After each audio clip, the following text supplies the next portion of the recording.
안녕하세요. 오늘도 사연살롱을 찾아주셔서 감사합니다. 저희 친정엄마 뇌종양으로 아프시다 4년 만에 결국 고인이 되셨네요. 시댁에도 장례식 첫날 신랑이 연락드렸는데 이틀째 날 늦지막한 3, 4시쯤에 시댁에서 시아버님 혼자 오셨더라고요. 정말 몸이 아프시다거나 못 오시는 부득이한 사정이 있으면 저도 당연히 이해를 하는데요. 이번엔 절대 이해할 수가 없어요. 이렇게 못 산다 싶었죠.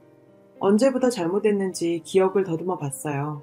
그랬더니 오래전부터 여러 가지 조짐이 있었더라고요.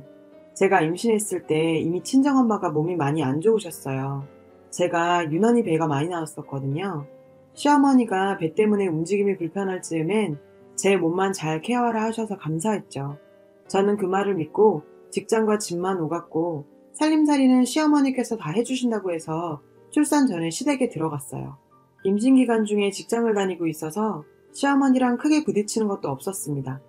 그리고 나서 출산 휴가 동안 1달 정도 사이에 시어머님이 조금 이상해 보이기 시작했어요. 친구를 만나러 가는 것도 신랑 허락뿐만 아니라 시부모님 허락도 받아야 됐어요. 소소하게 라면 하나를 먹어도 눈치를 엄청 줬어요. 심지어 화장실을 사용하는데 어디서 씻냐부터 하나하나 간섭을 하기 시작하는데 처음에는 알아서 씻을게요 하고 넘어갔어요. 여기서 씻어라 저기서 뭘 해라. 큰일은 밖에 화장실에서 보고 안방 화장실은 작은 것만 보라고까지요. 안방을 쓰라셔서 제가 안방을 쓰고 있었어요. 몸이 너무 무거워 그냥 안방 화장실을 썼거든요. 제가 움직이는 동선 하나하나 간섭을 다 하시더라고요. 안방 화장실엔 비데가 없고 안방 화장실을 쓰면 냄새나니까 쓰지 말라는 둥 계속 이야기하시는데 잔소리 끝판왕이었어요.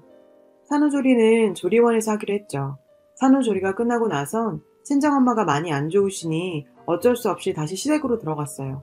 도우미를 부를 형편은 아니었고요. 산후조리가 끝나고 시댁에 들어가니 모유는 이래라 저래라, 아기는 이렇게 봐야 하느니 저렇게 봐야 하느니 또 엄청 잔소리를 했어요. 조리원에서는 정말 편하게 있었는데 시댁 오니 가만히 있을 수가 없었어요. 시부모님이 밖에 나갔다 들어오면 집에 있는 애가 아무것도 안 해놨냐며 애 하나 보는 게 뭐가 그리 힘들다고 가만히 있냐면서요. 그것도 말을 이쁘게 하는 게 아니라 시중 부리듯 말하면서 달달 볶았죠. 그냥 시어머니만 그러면 참을 수 있는데 시아버지도 덩달아 애가 울면 짜증을 내면서 한 번도 안아주지 않더군요. 이럴 거면 시댁에서 산후조리 하라는 말을 하지를 말던지요.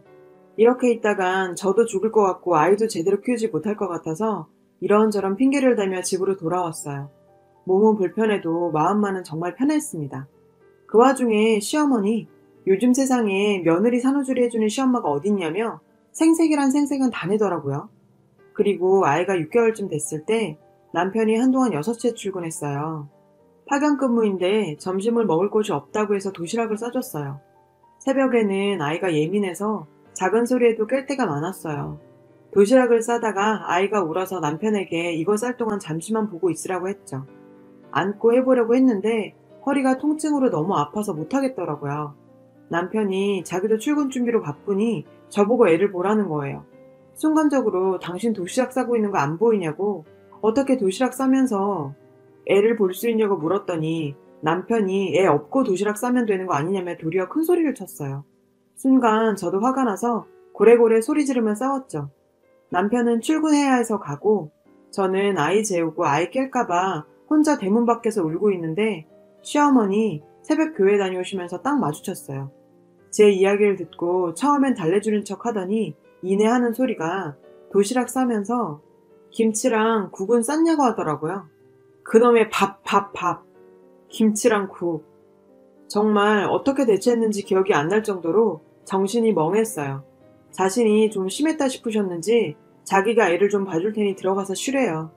정말 열받았지만 그래도 제가 진짜 잠이 부족했을 때라 잠만 좀 자야겠다 싶어서 시어머니와 집으로 들어왔어요. 시어머니는 큰 방에서 아이와 같이 있었고요. 저는 작은 방에서 잠이 들었어요. 잠시 후 뭔가 흐느끼는 소리가 들려서 깼는데 시어머니가 누군가와 통화하는 소리였어요. 들어보니 제가 자기 아들 도시락도 제대로 안 싸준다고 울면서 친구와 제 뒷담화하며 우는 소리였어요. 못된 며느리 만나서 자기 아들 밥도 못 얻어먹는다고 울면서 통화를 하더라고요. 정말 울어야 할 사람은 시어머니가 아니라 저 아닌가요?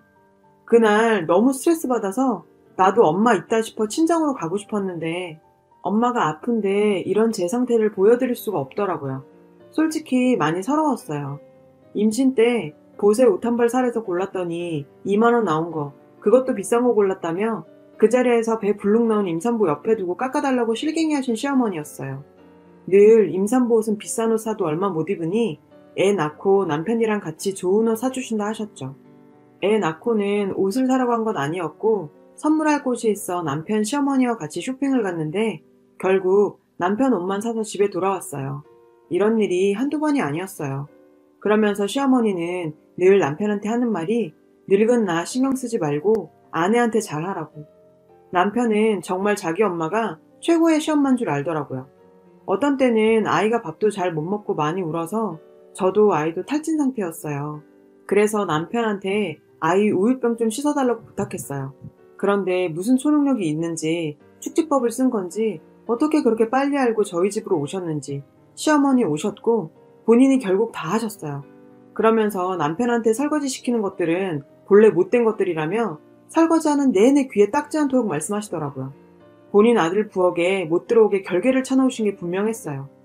시어머니 가시고 어떻게 된 일인지 싶어 저녁에 처음으로 남편 핸드폰에 있는 문자 내용 확인했더니 시어머니와 남편, 그리고 시아버지까지 가관이었어요. 거의 자식들 조종하는 조종사더라고요. 시어머니 맨날 지겹도록 하시는 말씀 중에 시아버지가 은행에서 VIP라고, 은행 가면 직원들이 고개를 숙인다고, 본인은 집 이사 갈 때도 대출 안 끼고 현금으로 이사 간다. 친척들도 돈이 많다. 온갖 자랑은 다 하시더니 제가 출산하고 산후조리 하는 동안 1원도 안 주셨어요. 아니, 며느리는 신경 안 쓰더라도 보통 손주 옷이라도 예쁜 거 사입히라며 단돈 10,000원이라도 손에 쥐어주시지 않나요? 지금까지 돈이란 돈은 친정에서 다 주셨죠. 그럴 거면 VIP니 뭐니 말이나 말지. 얼마나 못났으면 자식 앞에서 돈 자랑을 합니까? 또 토요일마다 시댁에선 온갖 핑계를 구사하며 불렀어요. 솔직히 핑계가 많아서 이제 생각도 안 나요. 결혼하고 지금까지 내내 토요일에 밥 먹으러 갔어요. 임신하고도요. 가끔은 시어머니가 교회에 다니는 게 고마울 때도 있을 정도예요. 내킬 때 가는 교회지만 그래도 일요일은 교회 다니느라 바쁘거든요. 친정은 2-3달에 한 번 갈까 말까였어요. 어느 토요일 역시나 오라기에 제가 주말에 저희 지인과 약속 있다고 했어요. 물론 약속은 없었고요. 좀 쉬고 싶었어요. 남편과 저에게 여러 번 돌려가며 전화를 하더군요. 진짜 주말에 우리가 약속이 있는지 없는지 떠보는 거죠. 이미 말 맞춘 터라 그렇게 넘어갔지만요. 더 놀라웠던 건 그 전화를 시아버지가 한 거였어요. 그런 행동을 보고 많이 실망했었죠. 시댁하고 주말에 밥 먹고 시간 보내려고 결혼을 한 건 아닌데 말이에요. 하다 친구들 만나는 것도 말씀드려야 해요. 어느 주말 저녁에 제가 지인들하고 약속이 있어서 시댁에 갔다가 미리 점심 먹고 일찍 가보려고 하는 찰나에 저녁에는 뭐 먹을까? 태연스럽게 물으시며 밖에서 먹기엔 좀 그렇지 않니? 하시길래 제가 지인들하고 약속이 있어서 안 될 것 같다 하니 하시는 말씀이 그러면 좀 미리 말해달라고 하는 거예요. 정말 당황스러운 건 단 한 번도 식사할 때 미리 약속도 안 잡고 대뜸 전화 와서 밥 먹자고 해서 안 된다 하면 정색하고 눈치 주시면서 제가 간다 하니 왜 미리 말 안 했냐고 하시더라고요. 며느리가 친구 보러 가는데 시댁에 다 말해야 되나요? 물론 주말에 중간중간 시아버지와 단 둘이 있게 될 시간에 토요일마다 집에 오는 게 쉽지가 않다. 우리도 해야 할 일도 있고 쉬고 싶은 날도 있다고 말씀드려 봤어요. 그러니 양해해달라고 제가 직접 말씀도 드려봤죠. 진지하게 말씀드리면 이해하실 듯도 해서요. 하지만 그런 말과 상관없이 계속 부르고 찾았어요. 그 집 착한 아들은 그저 괜찮아요, 네 합니다. 저만 나쁜 년이죠 뭐. 보통 시댁살이 하면 시어머니라고 생각하시지만 저희는 좀 희한하죠. 시아버지, 시어머니 다 같은 분들이시니까요. 며느리 사랑은 시아버지라는데 뭔 개똥 같은 소린지. 그러다가 결국 친정엄마 장례식에서 터지고 만 거네요. 엄마 장례식을 그래도 성심성의껏 치르고 싶었고 아기는 아직 어려 하루 정도 장례식장에 데리고 있다가 시댁에 잠시 부탁드리려고 했습니다. 그것도 일이 있다고 거절하셨는데 여기까지는 그러려니 이해했어요. 아까 말씀드렸지만 시어머니가 친정엄마 장례식에 안 오셨어요. 그 이유가 오전이랑 오후랑 교회 예배 다 드려야 된다고 시아버님 혼자 오셨대요. 시어머님, 시아버님이 평소에는 도리 운운하시는 사람들이고 자신들 제사나 생신 때는 일요일 껴있으면 무조건 그 주일엔 교회 빠지던 사람인데 매년마다 있는 제사랑 생신 때는 잘만 빠지던 교회를 평생에 많아도 2번뿐인 사돈 장례식에 오전 오후 예배 전부 다 참석할 거다고 하셨더라고요.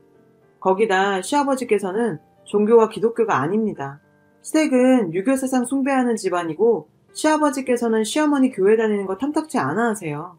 근데 여기서 더 압권인 건 신랑이 제 눈치는 좀 보면서 시아버지께 어머니는 교회 간다고 같이 안 오셨어요? 교회 다녀와서 2분 같이 오려 하면 저녁 늦어서 일부러 혼자 오셨나? 물었거든요. 그러니 시아버지께서 아니 그건 아니고 교회 갔다가 개밥 줘야 돼서 그렇다.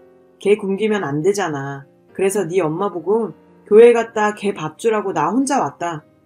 그러더라고요. 웃으시면서. 친정아빠도 계시고 주변에 사람들도 있는데 제가 시집을 잘못 갔다고 떠들어대는 것도 아니고 진짜 머리 끝까지 화가 났고 돌아가신 우리 엄마한테 그리고 아빠한테 정말 미안했어요. 이 시간을 떼어서 없애버렸으면 했습니다. 그래도 우리 엄마 장례식장에서 소란 피울 수는 없어서 많이 참았어요. 그 당시도 기분이 진짜 더러웠지만요. 마음 추스르고 생각할수록 형용할 수 없이 기분이 나쁩니다. 개밥이라니. 사돈이 상을 당했는데 개밥. 개밥이 더 중요한가요? 신우도 셋 있는데 다 사이가 안 좋아서 하나도 안 오더라고요. 다들 일이 있는 모양인데 핑계인지 진짜인지는 알 길이 없죠. 지들이 사이 안 좋은 건 안 좋은 거고 사돈 장례식에 신경도 안 쓰는 건 무슨 경우랍니까? 신랑 통해 형식적인 전화는 한 모양인데 시댁에서 이러는 게 정상인가요? 그리고 시아버지께서 장례식장 오셔서 저희 친정아버지께 그 어떤 위로의 말 한마디도 전하지 않으셨고요. 그저 친정아버지께 딱 한마디 하시더라고요. 저희 엄마 어디 묻냐고. 그 말이 끝이었고 시종일관 웃으시면서 자기 손주만 찾으면서 농사일 얘기는 하고 있더라고요. 정말 놀러 오신 줄 알았습니다. 신랑한테 진짜 기분 나쁘다 말하니 그게 아니라 아버지가 말로는 개밥 때문이라지만 말 주변이 없어서 그런 거지 사실은 너무 시간이 늦어져서 혼자 오신 거지 라길래 그래서 무슨 교회 마치면 저녁 8시쯤 되냐? 물었더니 어머니 교회 마치시고 오시면 오후 4시쯤이랍니다. 그걸 그 상황에 아무 생각 없이 내시라고 얘기하는 모질이 신랑이나 개밥 때문에 사리분별 못하는 시댁이나 어머니는 자기한테 전화와서 오고 싶어하는 마음을 내비치더라는 둥 신랑이 자꾸 시댁 두둔하며 이렇게 말하는데 솔직히 정말 꼭 올 마음이 있었다면 교회를 아예 빠지란 것도 아니고 오전 예배만 참석하고 오후엔 2분 같이 오셔도 되는 거 아닌가요? 어차피 시아버지도 오후 4시 다 돼서 오셨는데 그렇다고 장례식장이 집에서 멀리 떨어져 있는 것도 아니었어요. 거리는 1시간 조금 넘는 거리였거든요. 그러면서 신랑은 이걸 섭섭해할 순 있어도 잘못된 건 아니다. 사람마다 입장 차이가 다 있는 거다 하는데 이 집 식구들 진짜 개차반 맞죠? 시어머니 자기 친정언니들은 평소에 엄청 챙기시는데 자기 친정언니들 돌아가셔도 교회 가야 된다고 장례식에 콧배기도 안 내비칠까요? 그때도 신랑이 말하는 입장 차이가 있을까요?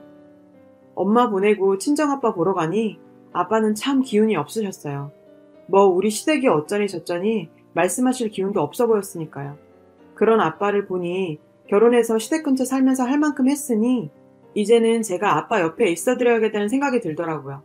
평소에 손주를 너무 예뻐하셔서 다른 생각 안 하셨으면 좋겠다는 생각에 일주일간만 아들을 두고 오기로 했습니다. 아빠도 찬성하셨고요. 제가 간간히 들으면 되고 아들도 좋아하라 하더라고요. 그리고 나서 참 일이 있으려고 그런 건지 그 주 일요일이 시아버님 생신이셨어요. 이번 생신은 정말 챙기고 싶지가 않더라고요. 엄마 돌아가신 지 일주일도 안 지난 마당에 시댁에 생신 치르러 오라는 시부모도 보기 싫었고 좋다고 가자는 남편도 마찬가지였어요. 그래서 아무 말 안 하다가 당일날 남편에게 나 개밥 주러 가야 해. 그래서 오늘 생신은 참석 못하게 됐어. 당신만 다녀와 했습니다. 무슨 소리냐길래 이번 주부터 유기견 봉사 나가기로 했어. 많은 사람과의 약속이라 나가봐야 해. 당신 혼자 다녀와 라고 하니 남편이 난리가 났습니다. 시아버지 생신날 봉사는 무슨 봉사냐고요. 왜? 사람마다 입장 차이가 있는 거 아니야? 시댁분이 살면서 개 밥이 정말 중요한 것 같던데 나도 개밥 좀 잘 챙기면서 살려고. 실랑일래 하다 결국 남편 혼자 시댁에 갔습니다. 조금 있다 남편이 도착했는지 시어머니의 시아버지의 전화기가 불이 납니다. 저는 그냥 전화기 끄고 아빠도 보고 아들도 볼 겸 친정에 다녀왔습니다. 가서 아빠 반찬 좀 해드리고 예쁜 우리 아들이랑 놀다 왔죠. 저녁에 집에 왔더니 시어머니, 시아버지 다 와 있는 겁니다. 저 들어가자마자 두 분 다 도끼는 뜨고 쳐다보고 계시는 거예요. 엄마 장례식장 와서 놀러 온 것 마냥 낄낄대던 시아버지가 아니 어디서 배워먹은 버르장머리야? 시아버지 생신날 봉사를 하러 가? 그깟 봉사가 뭐가 그렇게 중하냐? 네 부모는 그렇게 가르치던? 진짜 배운 뽐새가 어디 그 모양이야? 그 뒤로 어쩌고저쩌고 하는데 저 그냥 뚜껑이 열려서 그 소리가 들리지도 않았어요. 지금 누가 어디다 대고 부모 욕을 합니까? 하기사 그런 거 구분하는 사람들이었으면 아무리 못해도 장례식에 고개는 들이밀었겠죠. 저기요, 저 봉사가 아니라 엄밀히 말해 개 밥 주고 왔어요. 개 밥 주는 일은 사돈 장례식도 못 올 만큼 중요한 일 아닌가요? 뭐 아버님 생신이야 매년 오는 거고 개 밥은 지금 꼭 줘야 하는 거잖아요. 그리고 제 부모 욕하고 계시는 어머님, 아버님 아들은 얼마나 잘 컸게요? 똥인지 된장인지 사리 분별 못하고 살면서 뭐가 중요한지도 모르고 사는 칠푼이 같은 면은 부모님 똑 닮았네요. 사실 오늘 오셔서 저한테 얼마나 서운했으면 이랬냐고 물으실 줄 알았어요. 어떻게 엄마 돌아가신 며느리한테 남보다 못해요? 고운 말은 천냥 빚도 갚아요. 어떻게 이렇게 말씀하시죠? 몇 년 동안 참았고 이해도 해보려고 살았는데 한 번 더 기대한 제가 비읍시우시죠. 여보, 우리 이혼하자. 나 정말 우리 아들 봐서라도 이렇게까진 하고 싶지 않았는데 개차반 같은 사람들한테 개차반 취급받고 더는 못 살겠다. 협의 안 되면 소송 가야지. 그건 니네 엄마랑 상의 말고 나랑 하자. 위자료 준비 다 해. 시어머니가 너 미쳤냐고 하시길래 정말 미친 척하고 셋 다 내쫓아버렸어요. 지금은 합의 이혼 과정 중에 있습니다. 소송하려면 알아보니 돈이 많이 들었겠죠. 아니면 그렇게 합의를 해줄 인간들 아니니. 친정에서 받은 돈 고이 돌려받을 거고요. 제가 가져갔던 거, 우리가 사는 집, 아이 양육비 모두 다 받을 겁니다. 글을 쓰고 나니 분노도 미움도 뭔가 정리가 됩니다. 지금 친정의 아빠와 같이 있습니다. 사정 말씀드렸지만 그 긴 이야기를 어떻게 다 하겠습니까? 아빠한테 특별히 말씀 안 드려도 장례식에서 보시고 눈치채셨겠죠. 아빠도 이런저런 말씀하시는 분이 아니라 묵묵히 응원해 주십니다. 이혼한 딸 같이 사는 게 아빠 불편해하실까 가까운 곳에 따로 살려고 했죠. 근데 손주 매일 곁에서 보고 싶다 하셔서 한동안은 같이 살 예정입니다. 안 그래도 아빠가 마음에 많이 걸렸는데 괜찮다 하시면 계속 같이 살죠 뭐. 저도 재택근무를 하다가 다시 출근합니다. 우리 아들 잘 키워봐야 하니까요. 힘든 일도 많을 테지만 씩씩하게 잘 살아봐야겠습니다. 긴 글 읽어주셔서 감사하고 욕 대신 응원 주세요. 여러분, 사연 댓글에 응원과 현명한 조언 부탁드려요. 좋아요와 구독은 저에게 큰 힘이 됩니다. 오늘도 좋은 일 가득하세요.